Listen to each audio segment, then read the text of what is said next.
Dr. Sarah Chen stood motionless in a crystalline chamber, her headlamp illuminating ancient glyphs that hadn't seen light in millions of years.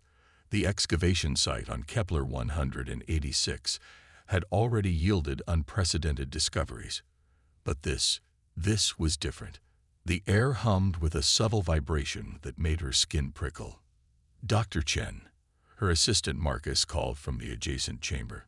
The power signatures are off the charts. Whatever's generating them, it's still active. Sarah approached the central pedestal, where a darkened console pulsed with faint blue light. The technology shouldn't have been functional after so long, yet here it was, defying time itself.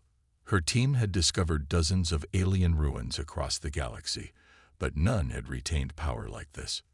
Beginning documentation sequence, she spoke into her recorder. Site designation K100 and 86F7, primary vault chamber. Time is 9:47 local. The architecture appears consistent with progenitor design patterns, but the energy signatures are unlike anything in our database. As she moved closer, the console flickered to life. Holographic symbols materialized in the air, spinning slowly. The universal translator on her wrist beeped as it attempted to decipher the ancient language. Warning: the translation appeared in her augmented reality display. This facility contains temporal sensitive information regarding species, human. Access restricted to level Omega clearance. Sarah's breath caught in her throat. The progenitors, the mysterious precursor race that had vanished millions of years ago, had left information about humans. It didn't make sense. Humanity hadn't even existed when they disappeared. Marcus, get the quantum interface online and contact the ship. I want a full containment field around this chamber. Nothing goes in or out without my authorization. As her team scrambled to secure the site, Sarah initiated the access sequence. The holographic display expanded, filling the chamber with a three-dimensional star map of the galaxy. But it wasn't the galaxy as she knew it. Entire sectors were missing, while others showed impossible configurations of stars. A figure materialized in the center of the room. A progenitor. Its crystalline form towered over her, faceted surfaces catching the light. When it spoke, its words bypassed the translator entirely, appearing directly in her mind. To those who find this archive, we offer warning and context. What you are about to witness is the reason for our exodus. The reason we abandoned this galaxy and fled to the dark spaces between. We witnessed the birth of a power that should not exist, and more terrifying still, we witnessed its creators master it. The star map shifted, focusing on a familiar spiral arm, Earth's location. But the stars were wrong. This was the galaxy as it would appear thousands of years in the future. We observed them first as primitives, the progenitor continued. The species designation, human. They were unremarkable, save for their unusual adaptability. We paid them little attention, until they achieved their first stellar manipulation. The hologram showed a massive structure near a dying star. Energy tendrils reached out, not destroying the star but transforming it, reshaping its very essence into something else, something impossible. They called it the Helios engine. We called it an abomination. It did not simply harvest stellar energy. It rewrote the fundamental laws of thermodynamics. And they built it not in their present, but in their past. Sarah's mind reeled. Time travel, she whispered. In their time of greatest need, they sent their knowledge back, created a loop of their own evolution, but they did not understand the consequences. Each iteration of the loop grew stronger, more advanced. The power they wielded increased exponentially. The display showed more structures, spreading across the galaxy like a geometric virus. Stars didn't die. They changed, became something new, something controlled. We tried to stop them. We failed. Their mastery of temporal mechanics meant they had already won every confrontation before it began. They had become like gods, and we. The progenitor's form flickered. We chose to flee rather than face extinction. Sarah's hands trembled as she accessed more data. The dating was clear. These events would begin unfolding within her lifetime. The progenitors hadn't just left a warning. They'd left a blueprint of humanity's future. "Marcus," she called out, her voice steady despite her racing heart. "Contact Earth Command. Priority Omega. Tell them." She paused, looking at the star map, where the first coordinates of the Helios engine's construction pulsed like a beacon. "Tell them we found out why we've never met any advanced aliens in our sector of space. We're about to become them." As the message was sent, Sarah couldn't help but wonder, was this discovery predestined? Part of the loop the progenitors described? And more importantly, now that they knew their future, did they have any choice but to fulfill it? The chamber hummed around her, ancient power flowing through circuits that had waited millions of years for this moment. Humanity's first step toward becoming what the progenitors had feared, or perhaps what they had always been destined to become. Fleet Admiral James Donovan stood before the United Earth Council, his weathered face illuminated by the holographic display of humanity's impending doom. The swarm, as they'd come to call them, had appeared at the edge of human space 3 months ago. Since then, they'd consumed 17 colonies, leaving nothing but atomic waste in their wake. "The simulation is clear." He gestured to the projection showing thousands of biotech ships approaching Earth. "At their current pace, they'll reach our solar system in 6 months. Our conventional defenses won't be enough." The council chamber fell silent. They'd all seen the footage from the outer colonies, how the swarmed ships literally ate through planetary defenses, converting matter into more of themselves. What about Dr. Chen's discovery? Counselor Rodriguez leaned forward, her eyes fixed on the Admiral. "The progenitor archive is precisely why I've called this meeting," Donovan interrupted. He nodded to a figure standing in the shadows. "Dr. Chen, please share what you found." Sarah Chen stepped into the light, looking more haggard than when she'd first discovered the vault 3 months ago. She'd barely slept since then, diving deep into the progenitor's data. The archive wasn't just a warning, she began, replacing the tactical display with images from the vault. It was a complete technical database of humanity's future achievements, including blueprints for something called the Helios engine. The chamber erupted in whispers. Everyone had heard rumors about the discovery, but few knew the details. The progenitors documented a version of humanity that had mastered temporal mechanics and stellar engineering. Sarah continued. They built devices that could reshape stars themselves. And according to the archive, we don't develop this technology naturally. We receive it from our future selves in a moment of crisis. Like now, Donovan added quietly. Sarah nodded. The vault contains quantum lock data packets that can only be accessed under specific conditions. 3 days ago, when news of the swarm reached Kepler 186f, the first packet unlocked. Inside was this.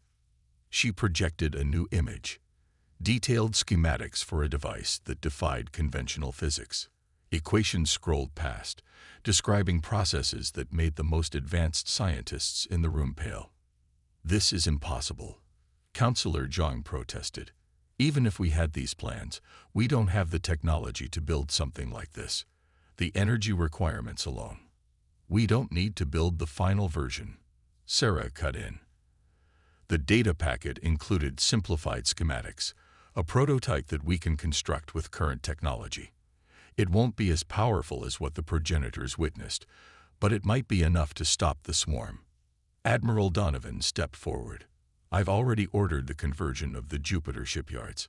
If we divert all resources and work around the clock, we might have a working prototype in 5 months." "And if it doesn't work?" Rodriguez asked. "Then humanity joins the long list of species the swarm has devoured," Donovan replied grimly. "But there's something else you need to understand. The progenitors didn't just leave us technology. They left us a warning about what using it would mean." Sarah brought up the final image, a galaxy map showing how the region around Earth would change once the Helios engine was activated. Entire sectors transformed, Stars altered into something new, space itself reshaped by humanity's newfound power. "If we do this," she said softly, "we don't just save ourselves. We take the first step toward becoming what the progenitors feared. Every alien civilization in our sector of space will either flee or face extinction. We'll be creating the very future they warned about." "Do we have a choice?" Jung asked. Admiral Donovan looked at the tactical display, where the swarmed ships crept ever closer to Earth. "We can choose extinction, or we can choose to become something greater and more terrible than we ever imagined." The council chamber fell silent as the implications sank in. Through the grand windows, Earth's sun shone brilliantly, unaware that humanity was about to embark on a path that would forever change the nature of stars themselves. "Begin construction," Council President Chen finally ordered. "And may whatever gods exist forgive us for what we're about to become." As the council dispersed, Sarah lingered, staring at the schematics. The equations seemed to whisper to her, hinting at powers that bordered on godlike. She understood now why the progenitors had fled. They'd seen humanity's potential unleash, not just to survive, but to fundamentally alter the rules of reality itself. And somewhere in the future, she knew, another version of humanity was preparing to send these plans back through time, creating the loop that would ensure their own existence. The question was, when they finally mastered that power, what would they choose to become? The Jupiter shipyards had become humanity's last hope, a sprawling complex of construction arrays that stretched across 500,000 kilometers of space. Chief Engineer Maya Patel watched through the observation deck as automated fabricators assembled the massive rings of the Helios engine. 4 months of non-stop construction had transformed theoretical physics into reality. "Status report," she called out to her team, trying to ignore the countdown timer showing just 3 weeks until the swarm's arrival. "Primary containment field is stable," Lieutenant Evans responded from his station.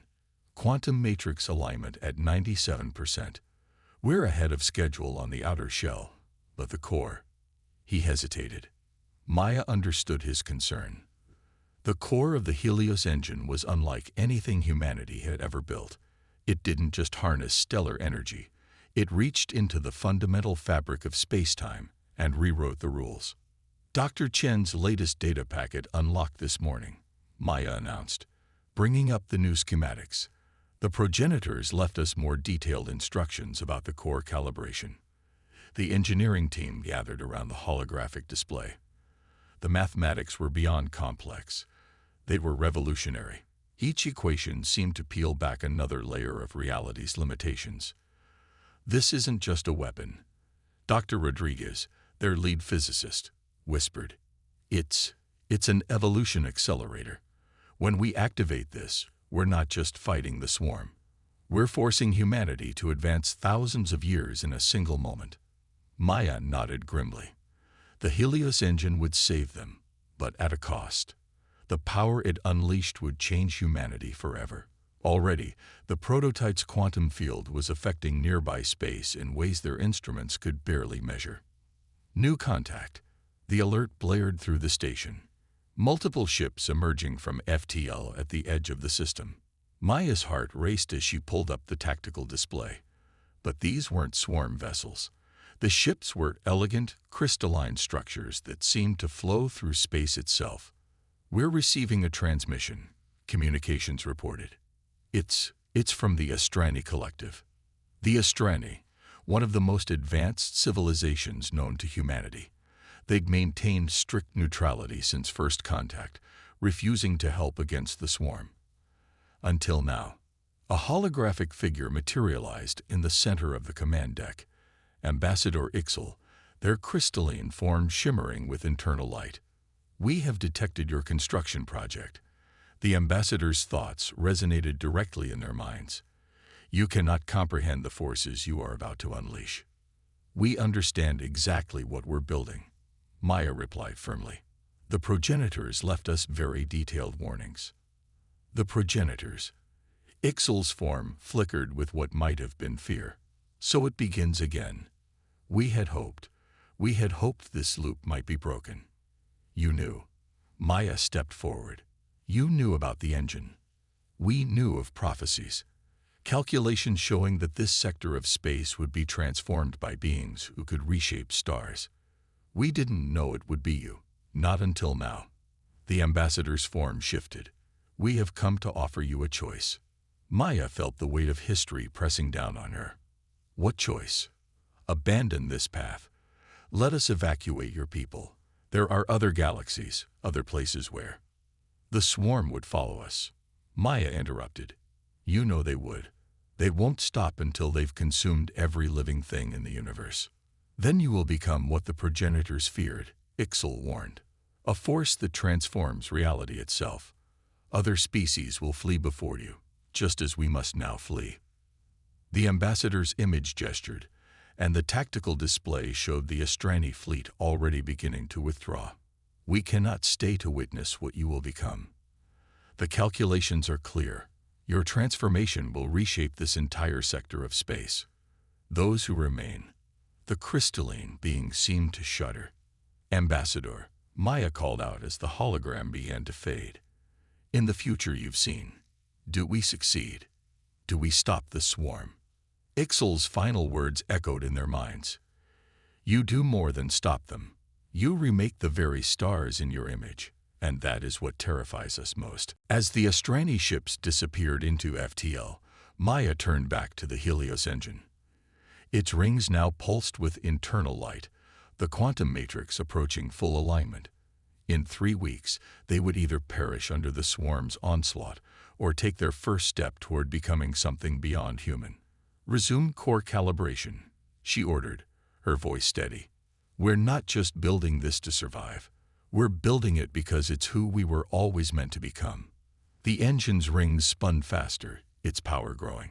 Soon, they would harness the power of stars themselves, and in doing so, they would become the very force that had sent the progenitors fleeing into the dark spaces between galaxies. Maya couldn't help but wonder, when future humanity sent these plans back through time, did they do it knowing they were creating an endless loop? Or had they simply ensured that humanity would always rise to become masters of space and time itself?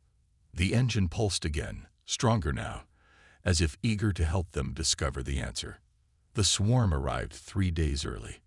Admiral Donovan stood on the bridge of the UES Prometheus, watching as the enemy fleet darkened the space between Jupiter and Saturn. Millions of biomechanical ships, each one a piece of a vast, consuming intelligence that had already devoured 17 human colonies. Helios engine status, he demanded, his voice tight. Final calibrations complete. Maya's voice came through the quantum comm. But sir, we haven't run the full testing sequence. If we activate now, we don't have a choice. Donovan cut her off, watching as the first wave of swarm ships began their approach. They're heading straight for the engine. They know what we've built. The massive structure of the Helios engine hung in space near Jupiter's orbit, its concentric rings now spinning with barely contained energy. What had once been theoretical physics was now reality. Humanity's first step toward mastering the fundamental forces of the universe. All ships, defensive formation Delta, Donovan ordered. Buy us the time we need. Engineer Patel, begin the activation sequence. The human fleet moved into position. 300 ships against millions. On every bridge, crews watched their sensors light up as the Helios engine began to power up. The quantum matrix hummed with energies that their instruments could barely measure. Sir, Lieutenant Commander Chen called out, we're detecting massive temporal distortions around the engine. The space-time fabric it's starting to fold. Donovan watched as reality itself began to warp around their creation. This was the moment the progenitors had witnessed, the birth of humanity's ascension. Swarm ships entering weapons range, Tactical reported. They're launching boarding pods. Maya, Donovan questioned. 30 seconds to full power, she responded. But Admiral, the readings are off the charts. This isn't just affecting local space anymore. The quantum cascade is spreading throughout the entire solar system. The first exchanges of fire lit up space. Human ships unleashed everything they had, but the swarm was overwhelming. Where one bioship was destroyed, 10 more took its place. They weren't just attacking. They were trying to consume the engine itself. 20 seconds. A swarm ship larger than the others emerged from the mass, its biomechanical form shifting and morphing.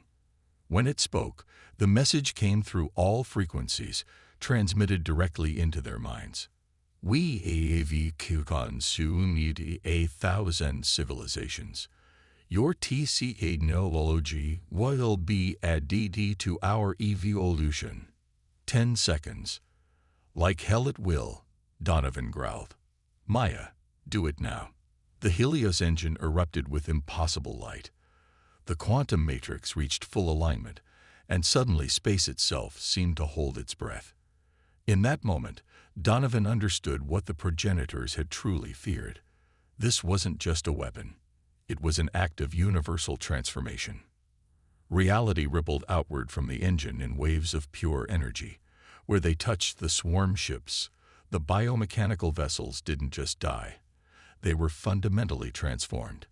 Matter and energy reorganized at the quantum level, following new laws of physics that humanity had just invented. My God, someone whispered on the bridge. The sun itself seemed to pulse in response to the engine's power.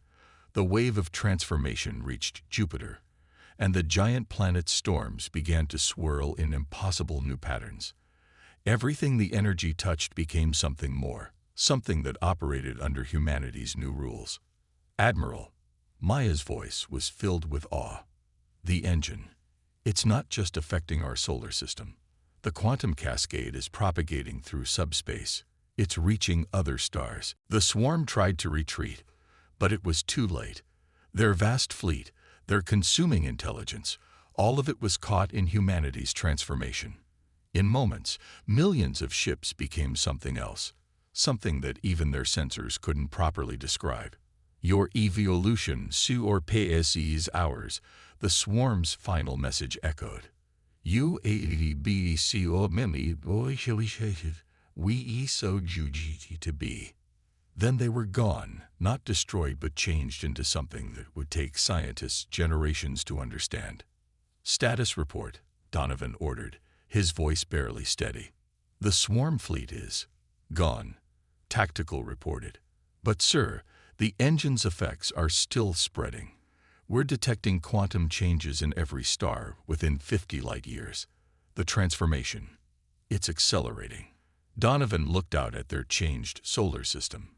Jupiter glowed with new energy, its storms now moving in patterns that defied old physics. The sun itself seemed different, not just in appearance, but in its very nature. We did it. Maya's voice was quiet. We became what the progenitors saw, what they feared. No, Donovan corrected her, watching as the wave of transformation continued to spread across space. We're becoming something even they couldn't imagine. The question is, are we ready for what comes next? The Helios engine pulsed again, as if in answer. Around it, space itself continued to change, marking the beginning of humanity's new age, and the end of the universe as it had been known. 100 days after the activation of the Helios engine, Dr. Sarah Chen stood in the observation dome of Titan Station, watching Saturn's rings shimmer with new energy. The transformed matter flowed in patterns that still defied traditional physics, a constant reminder of how much had changed. The latest readings from the Proxima Centauri expedition have arrived, Marcus said, joining her at the window. Her former assistant now headed the Strategic Analysis Division, studying the wave of transformation that continued to spread through the galaxy. Show me, Sarah requested, though she already suspected what they'd found. The holographic display materialized, showing a star system that had been completely reshaped by the Helios engine's effects. Proxima Centauri no longer burned with fusion fire. Instead, it pulsed with controlled quantum energy, its very nature transformed to serve humanity's needs. That makes 17 systems fully converted, Marcus noted. The transformation wave is accelerating. At current rates, it will reach the galactic core within a decade. Sarah nodded, remembering the progenitor's warning. They hadn't just predicted this. They'd witnessed it, in some future past version of history that humanity was now recreating. Or perhaps, she wondered, they were living it for the first time, and the loop was yet to be closed. Director Chen, a voice called from the doorway. The council is ready. Sarah turned away from the window, straightening her uniform. In the months since the engine's activation, humanity's power structure had evolved as rapidly as their technology. The United Earth Council had become the Human Stellar Directive, tasked with managing their species' transition into something new. The council chamber was crowded with both physical and holographic attendees. Admiral Donovan's projection stood beside Maya Patel's, while representatives from every human colony, those that had survived the swarm, waited to hear the latest findings. The transformation continues as predicted, Sarah began without preamble. But we've discovered something new, something the progenitors didn't warn us about. She brought up a new display, showing the quantum structure of transformed space. The changes we're making aren't just physical. We're not simply rewriting the laws of physics. We're creating a new layer of reality, one that responds to human consciousness itself. The chamber erupted in murmurs. Maya's hologram stepped forward, her eyes wide. You mean, we're not just reshaping stars, Sarah confirmed. We're reshaping the fundamental nature of existence. Every transformed system becomes part of a vast network, a new universe that operates on principles we're only beginning to understand. And the temporal anomalies? Donovan asked quietly. Sarah took a deep breath. They're increasing. We're detecting quantum echoes that suggest multiple time streams converging. I believe we're approaching the point where we send the engine's plans back in time, where we close the loop. Or create it, someone whispered. What about the other species? Council President Rodriguez asked. The ones who fled before the transformation reached their systems. We've received transmissions from 47 civilizations so far, Marcus reported. Most are terrified. They see us as gods now, or demons. A few understand what we're becoming and have requested to join us in the transformation. The rest are following the progenitor's example, fleeing to the spaces between galaxies. Sarah looked out at the assembled leaders of humanity. We need to decide what we're going to do with this power. The transformation can't be stopped. The quantum cascade will eventually reach every star in the galaxy. But we can choose how to use it, what we become. What are our options? Rodriguez asked. We could try to contain it, Maya suggested. Focus the transformation on uninhabited systems. Or we could embrace it, Donovan interrupted. Become what we're meant to be. The progenitors saw us as gods. Maybe they were right. Sarah shook her head. Not gods. Something else. Something new. We're not just changing the universe, we're evolving it. And ourselves with it. She brought up a final display, a projection showing the galaxy as it would appear once the transformation was complete. Stars pulsed with conscious energy, space itself alive with new possibilities. It was beautiful and terrifying, exactly as the progenitors had described. We all know what the engine did to the swarm, she continued. It didn't destroy them, it elevated them, transformed them into something that could exist in our new physics. Maybe that's our real purpose, not to rule the galaxy, but to shepherd it into a new age of existence. The chamber fell silent as her words sank in. Through the windows, they could see Saturn's transformed rings, a constant reminder of their new power and responsibility. The question isn't whether we'll reshape the galaxy, Sarah concluded. That's already happening. The question is who we choose to become in the process. The progenitors saw us as a force of change they couldn't comprehend. Now we have to decide. Will we prove them right to fear us, or show them that transformation doesn't have to mean destruction? As if in response, a new quantum pulse rippled through nearby space. Another star system transformed, another piece of the universe reshaped by humanity's newfound power. The future the progenitors had feared was here. But perhaps, Sarah thought, watching her fellow humans grapple with their new reality. That future would turn out differently than anyone, past or present, had imagined. After all, they weren't just reshaping stars anymore. They were reshaping destiny itself.